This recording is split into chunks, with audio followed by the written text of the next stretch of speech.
bioart, we have the opportunity to really address sensitive and difficult topics, but we also have the opportunity to educate people. I've grappled with this question, how can artists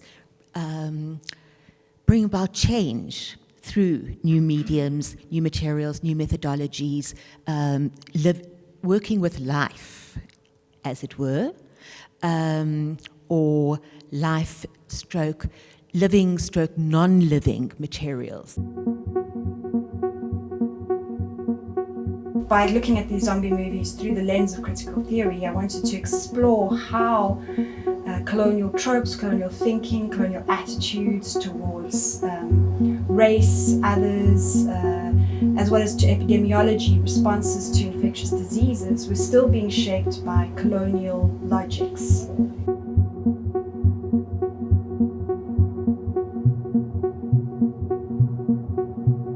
The work proposes that the colonization of colonial structures is also the preservation of this colonial paradigm that we still live in. And what I do is I make a case for the natural degradation of these buildings, where the buildings are transformed into generative landscapes, where the buildings begin to melt back into the landscape.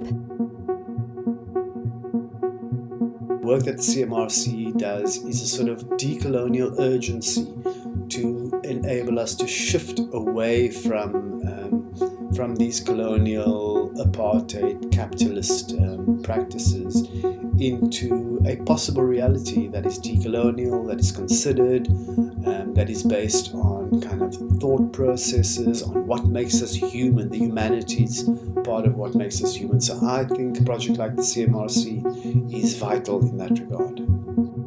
It allows us to bring together the humanities and the science in a very concrete kind of way. Those buildings that I've been photographing then become ruins to this ideology, this flawed ideology that was imagined to have a sort of longevity longer than it actually did. They don't look like crockery or china or porcelain. The actual object that was photographed was made out of bacterial agar.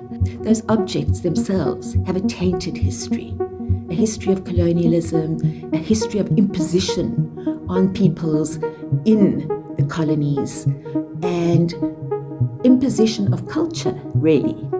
Culture that was never actually the Dutch or the British, never belonged to them, actually. They took it, they made it their own.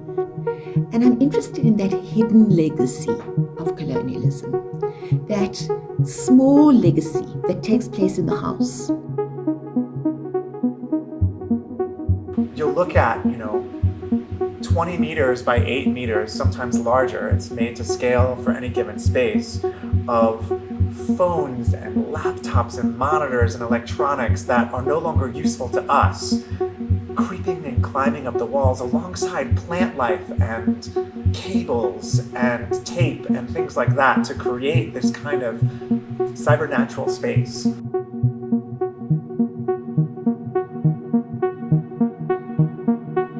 We are growing these mycelial paneling, and what we're trying to do is we're trying to change the material composition of them to see if we can make new materials for future uses and what those could be used for. So this display is actually the first time it's escaped the lab and interacted with people.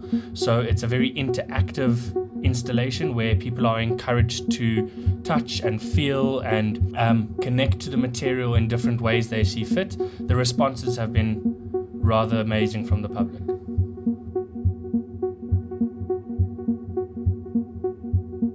The World Health Organization has stated as well that simply washing your hands can drastically reduce the risk of infection, the transfer of infection, everything.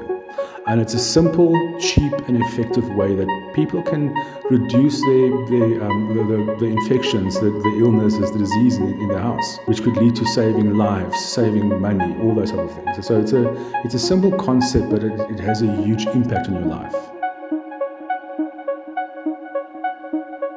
I think my work is always trying to spark a conversation. When I talk about corruption and talk about mold, the similarities that, corruption needs an environment for it to happen. It needs a network of people enabling it.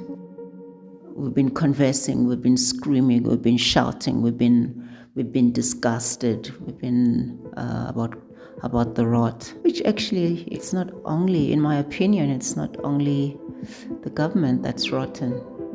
Somewhere it points, when you scratch down, deep down, you start to understand that actually it's also society.